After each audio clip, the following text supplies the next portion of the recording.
Nechama, Yes. we compiled a list from all our top account executives, top strategists, clients, and prospects of the most common questions that they get.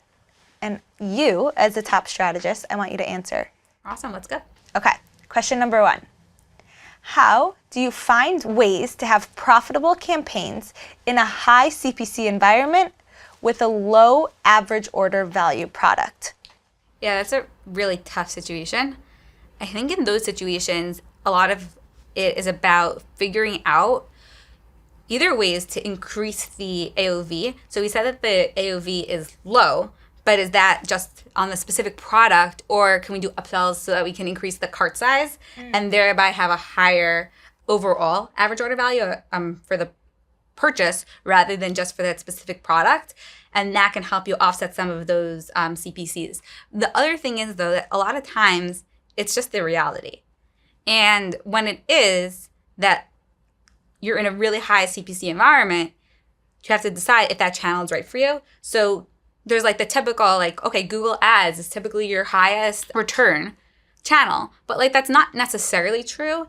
And in these cases, it might make more sense to go find an area where you can not be competing so aggressively against others and be on a social channel or try other types of tactics in order to engage with your users. Now, those might be have a lower conversion rate, but as long as the decrease in conversion rate is offset by the decrease in the cost per clicks and the CPMs, then you're okay. But the last thing that I would say on this is that you need to understand, like, why is it such a high CPC environment and a low AOV? Like that just raises a red flag, like something's off, because hypothetically, your competitors should also be in a high CPC, low AOV environment, unless you're doing something really different, but you're still competing with them.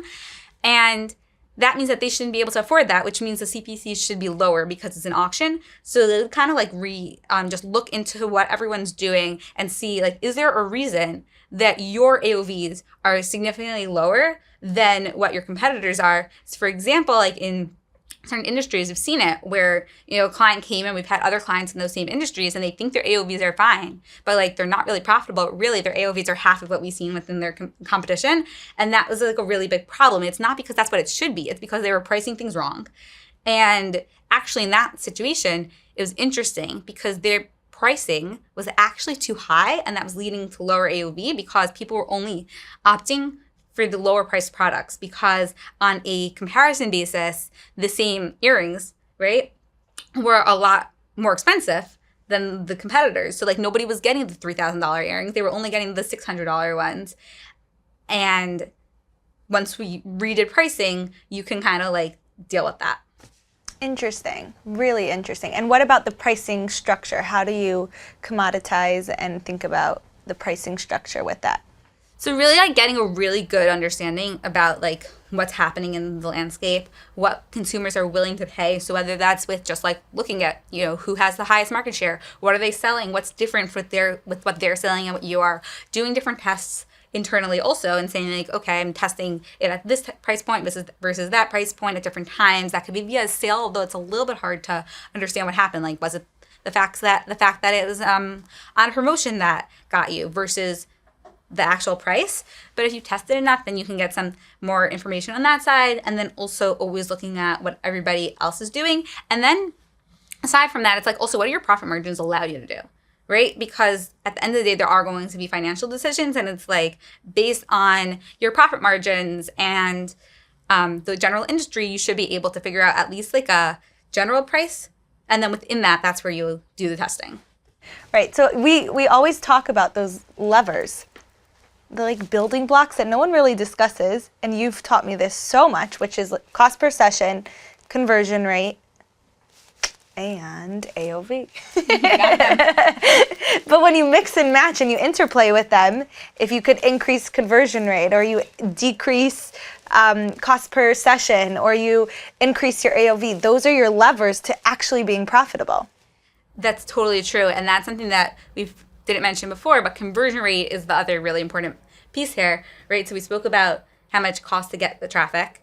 And then we also spoke about the AOV, but if we can increase that conversion rate, then that lets us play in that landscape profitably, even though it's a more aggressive, high competition landscape. But the question is, how are you going to get that? Like, how are you getting that higher conversion rate? So can we talk about those 3 building blocks? What are levers you can pull within each of those building blocks? So should we talk about AOV first? Sure. AOV, average order value.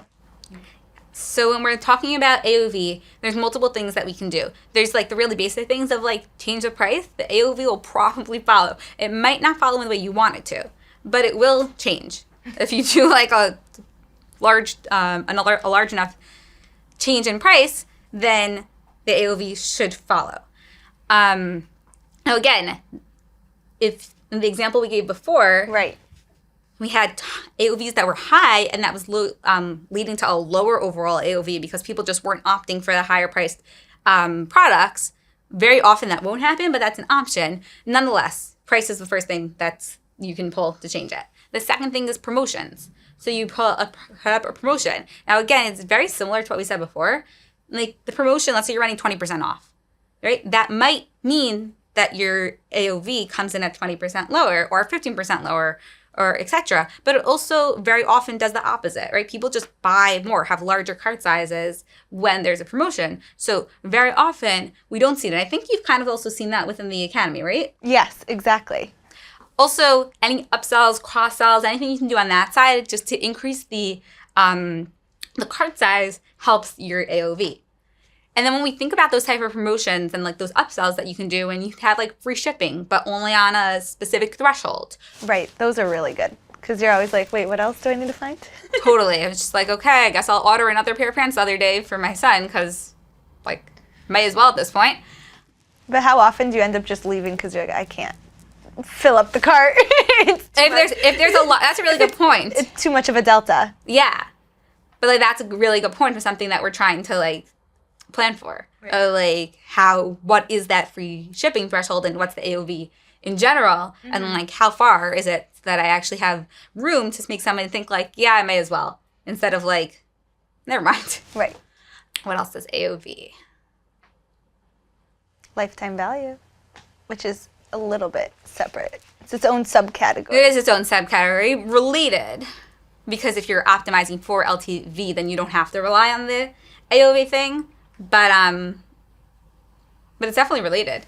So that's your repeat rate's gonna determine your lifetime value. So you have your AOV and then your repeat rate together. And again, you can businesses have the opportunity to either optimize for that first order revenue or the LTV. Generally, we recommend optimizing for LTV with some constraints of like, minimums on the first time based on their LTV and their conversion rates and their their repeat rates, but not just the repeat rates, also how long it takes, right? Because you're at a risk of your LTV changing. So if you're like relying on 10 years worth of that person coming back, unless you have really like a lot of data to back that up, it's a little bit risky, or a lot risky. So you have the opportunity to really do a mix of those two. And that's going to be the stuff that you're talking about, like the repeat rate and the mix with the AOV.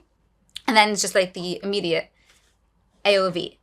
But also when you are optimizing for LTV, that also puts you at an advantage because you're usually willing to spend more per click. So kind of going back to that auction you were asking about before, like a high CPC auction, low AOV, how do you actually compete in that? One of the things is if you're bidding towards LTV, then you have a little bit more wiggle room, and then you kind of can knock some of the people who aren't doing that same strategy out of the auction because they just can't keep up. Right.